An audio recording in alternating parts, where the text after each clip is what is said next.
প্রিয় দর্শক শ্রোতা বন্ধুরা, ডিবেট উইথ রানা চ্যানেলের পক্ষ থেকে আপনাদের সকলকে স্বাগতম ও শুভেচ্ছা। বন্ধুরা, গুজব এক ভয়াবহ আতঙ্কের নাম।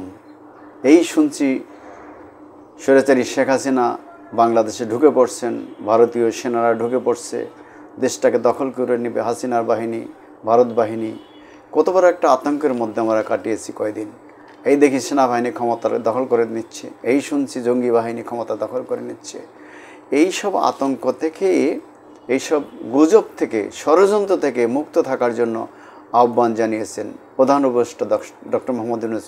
গতকাল তিনি তার ভাষণে, অর্থাৎ ঈদের আগে এবং জাতীয় বিজয় দিবস বা স্বাধীনতা দিবস উপলক্ষে তিনি এক ভাষণে কথা বলেছেন। ডক্টর মোহাম্মদ ইউনূস আবারও বলেছেন তার ভাষণে যে ডিসেম্বর থেকে, অর্থাৎ এই ডিসেম্বর থেকে আগামী জুনের মধ্যে জাতীয় নির্বাচন অনুষ্ঠিত হবে। তিনি আগেও এই কথা বলেছিলেন, আবারও জোর দিয়ে একই কথা বললেন। আসলে জাতি চাচ্ছিল তার কাছে একটা সুনির্দিষ্ট নির্বাচনের ঘোষণা, এবং অনেকেই চাচ্ছিলেন যে এই ডিসেম্বরে নির্বাচন হবে এমন ঘোষণা হয়তো তিনি দিবেন। দেশের যে পরিস্থিতি বিরাজ করছে, একটি নির্বাচন ছাড়া এই পরিস্থিতি উত্তরণ খুব সহজ হবে না, কিন্তু তিনি সেই ঘোষণা দেননি। কেবল তিনি গুজবে কান না দেওয়ার জন্য এবং ষড়যন্ত্রে পা না দেওয়ার জন্য তিনি দেশবাসীর প্রতি আহ্বান জানিয়েছেন। তিনি বলেছেন নির্বাচনটা গ্রহণযোগ্য হবে, বিশ্বাসযোগ্য হবে ইত্যাদি সবই বলেছেন। তিনি বলেছেন আমরা যুদ্ধাবস্থায় রয়েছি। গুজব হলো পরাজিত শক্তির মস্ত বড় হাতিয়ার। বহু অভিজ্ঞ সমর বিশারদ এই গুজবের পিছনে দিনরাত কাজ করছে। সেবাহীন অর্থের এর পিছনে রয়েছে। জুলাই অভ্যুত্থানকে ব্যর্থ করাই এই গুজব এবং ষড়যন্ত্রের মূল লক্ষ্য। তিনি সামগ্রিক ঐক্য বজায় রাখার জন্য আহ্বান জানিয়েছেন।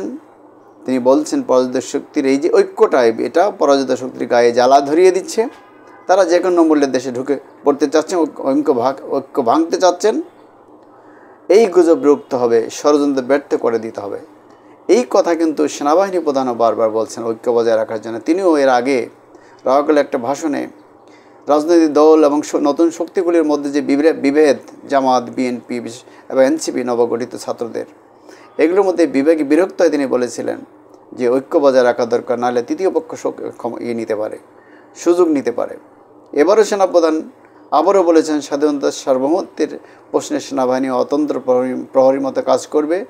তিনি ঐক্য বজায় রাখার কথা বারবার জোর দিয়ে বলছেন। তাহলে সেনাপ্রধানের বক্তব্য এবং ডক্টর মোহাম্মদ ইউনূসের বক্তব্য প্রায় অভিন্ন। সেনাপ্রধান এর আগে 18 মাসে পরবর্তী ডিসেম্বরের মধ্যে নির্বাচনের কথা বলেছিলেন। তিনি বারবারই একটি ইনক্লুসিভ নির্বাচনের কথা বলছেন। আমরা সবাই এই ইনক্লুসিভ নির্বাচনের মধ্যে আওয়ামী লীগ থাকবে কিনা সেটা একটা বড় প্রশ্ন। যেমন ছাত্ররা কিন্তু নাসরবান্ধা, তারা বলছেন সংবিধান ছুঁড়ে ফেলে দিতে হবে, আওয়ামী লীগকে নিষিদ্ধ করতে হবে এবং সংস্কারের পরেই একটি নির্বাচন হবে এবং আওয়ামী লীগের বিচারের পরে। তারা এই জায়গাটায় খুব শক্ত অবস্থানে রয়েছেন। যদিও তারা নির্বাচনের জন্য প্রস্তুতি নিচ্ছেন, যেমন সার্জিস, হাসনাত, নাসিরউদ্দিন পাটোয়ারি, নাহিদ ইসলাম, এরা সবাই নির্বাচনের জন্য তার নির্বাচনী এলাকায় ছুটছেন। সার্জিস তো পঞ্চগড়ে তার এলাকায় শতাধিক গাড়ি নিয়ে মহড়া দিয়ে এসেছেন, যদিও তার এই গাড়ির এবং টাকার উৎস নিয়ে তারই দলের ডাক্তার তাসলিম যারা প্রশ্ন তুলেছেন, সার্জিস আলম একটা জবাবও দিয়েছেন তার প্রপার্টির কথা, কিন্তু মানুষ এটা কতটা বিশ্বাস করছে আমরা জানি না।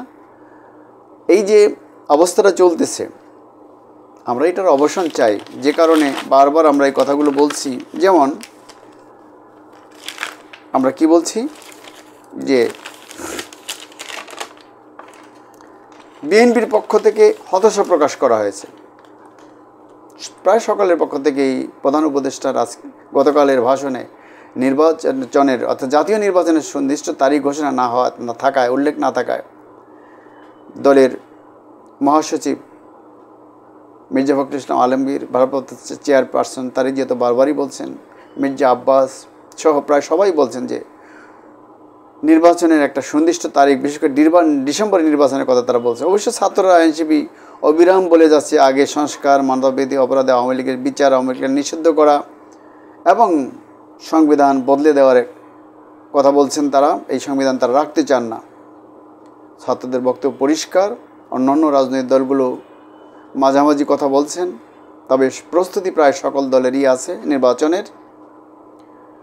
জামাত কিন্তু কিছুটা ছাত্রদের পক্ষে, কিছুটা বিএনপির পক্ষে একটা মাঝামাঝি অবস্থানে থাকার চেষ্টা করছে। তারা বুঝে উঠতে পারছে না সেম না রাখি না কুল রাখি অবস্থা। যা হলে জামাতের অবস্থানও পরিষ্কার করতে হবে। অনেকেই বলছেন জামাত ছাত্রদের সাথে এবং চরমনাই ইত্যাদি ইসলামী শক্তির একটা পক্ষে কাজ করছেন, যাতে আগে নির্বাচনে তারা ভালো করতে পারেন। কিন্তু তারা যখন দেখছেন যে বিএনপির পক্ষের অবস্থান শক্তিশালী, ফলে তারা বিএনপি বিরোধী যত চাঁদাবাজি, যত অপকর্মের অভিযোগগুলো তারা বক্তৃতায় বলুন আর নিউজে প্রকাশ করুন না কেন, কার্যত বিএনপির অবস্থা অনেকটা খারাপ হলেও খুব বেশি খারাপ না। আগামী নির্বাচনে জেতার মতো অবস্থায় বিএনপি রয়েছে। ফলে জামাত ব্যালেন্স করার চেষ্টা করছে। হয়তো ছাত্ররা তলে তলে ব্যালেন্স করবে, এখন হয়তো মুখ রাখার কথা বলে যাচ্ছে। ডক্টর মোহাম্মদ ইউনূস আজ চীনের প্রেসিডেন্টের পাঠানো একটি চার্টার বিমানে চীন সফরে যাচ্ছেন। সেখান থেকে তিনি অনেকগুলো প্রতিশ্রুতি পাবেন, বাংলাদেশের পাশে চীনকে পাবেন এই প্রত্যাশা করা হচ্ছে। আমাদের তিস্তা ব্যারেজ সহ, তিস্তা নদীর শাসন সহ অনেক কিছু হয়তো চীন বাংলাদেশকে সহযোগিতা করে পাশে থাকবে। এই ক্ষেত্রে ভারতের হয়তো টনক নড়বে, তারা নড়েচড়ে বসবে। ভারতের ষড়যন্ত্র করেই যাচ্ছে, মিথ্যা অপপ্রচার করে যাচ্ছে, শেখ হাসিনাকে সমর্থন দিয়ে যাচ্ছে। এই পতিত স্বৈরাচার শেখ হাসিনা, যার কথা সকলে ভুলে গেলে চলবে না। 16-17টি বছর দেশকে সে জগদ্দল পাথরের মধ্যে চেপেছিল। বহু টাকা পয়সা লুটপাট করেছে, তা শেখ হাসিনা নিজে করেছে, তার পরিবারের লোকেরা করেছে, মেয়ে করেছে, বোন করেছে, বোনের মেয়ে করেছে, ছেলে করেছে, তার দলের লোকেরা করেছে, তার দলের ব্যবসায়ীরা করেছে, পুলিশ করেছে, আমলা করেছে, আওয়ামী লীগের মদদে করেছে। দেশটাকে প্রায় ফোকলা করে ফেলে বিদেশে পাচার করেছে। লাখ লাখ কোটি টাকা দেশের প্রতিষ্ঠান ধ্বংস করেছে, বিচার বিভাগ ধ্বংস করেছে, নির্বাচন ব্যবস্থাকে ধ্বংস করেছে।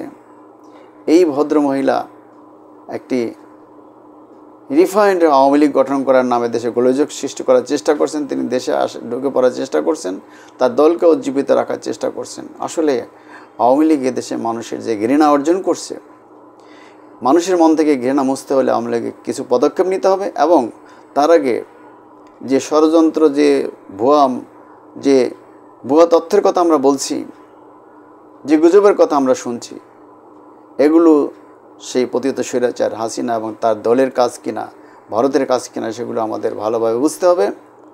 এবং আওয়ামী লীগকে যেহেতু তারা মানুষের অন্তর্জয় করতে সময় লাগবে, ফলে এই সরকারকে ব্যর্থ করে দেওয়ার তারা একটা চেষ্টা করে থাকতে পারে। হয়তো প্রধান উপদেষ্টা, সেনাপ্রধান সেই সব ইঙ্গিতই করেছে, কিংবা ছাত্ররা যেটা অতিরিক্ত করেছে, তারা সেখান থেকে দূরে সরে যাবে। তারা একটা সমঝোতার পথে আসবে বিভিন্ন দলের মধ্যে, শক্তির মধ্যে। সে আশা আমরা করছি।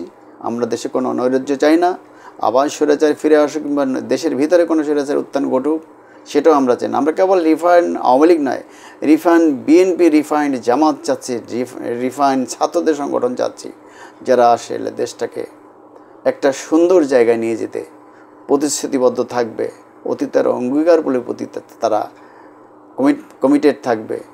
দেশটা এগিয়ে নিয়ে যেতে আমরা সকলেই চাই। এই দেশ স্বাধীনতার 53 বছর পরে আজকে এই হানাহানি মারামারিতে লিপ্ত থাকবে, এটা আমরা চাই না। আমরা চাই যে মহান লক্ষ্য নিয়ে স্বৈরাচারের পতন ঘটানো হয়েছে, সেই লক্ষ্য নিয়ে আমরা যেন সুন্দর মন নিয়ে, মানসিকতা নিয়ে আমরা সামনে এগিয়ে যেতে পারি। সকলের সেই প্রচেষ্টা থাকা উচিত। এবং যার যার জায়গা থেকে ছাড় দিয়ে একটা ঐক্যের মধ্য দিয়ে আমরা সামনে এগিয়ে যেতে চাই। অবশ্যই এর জন্য একটা নির্বাচন দরকার। নির্বাচনের জন্য সংস্কার কিংবা সংবিধান পরিবর্তন ঠেকে থাকবে না। নির্বাচন হওয়ার পরেও এটা হতে পারে। তারা যদি আসলে নির্বাচিত শক্তিরই উচিত এসব কাজ করা, অনির্বাচিত কারো এসব করা উচিত না। আর যেগুলো এখন কোনো ঐক্যমত ছাড়া করা যায়, সেগুলো অলরেডি করার উদ্যোগ নিয়েছে এই সরকার। সেগুলির ব্যাপারে কারো বাধা আছে মনে করি না। বড় বড় পরিবর্তন, বড় বড় সংস্কারের জন্য অবশ্যই ঐক্যমত দরকার। বিশেষত যারা ক্ষমতায় থাকবে তারা সকল দল নিয়ে এটা করবে। বিএনপি সেই কথা বলেছে। অতএব আমরা সব কিছুই রিফাইন্ড চাই, পুরনো কিছু চাই না, সুন্দর কিছু চাই। খোদা হাফেজ। বাংলাদেশ জিন্দাবাদ।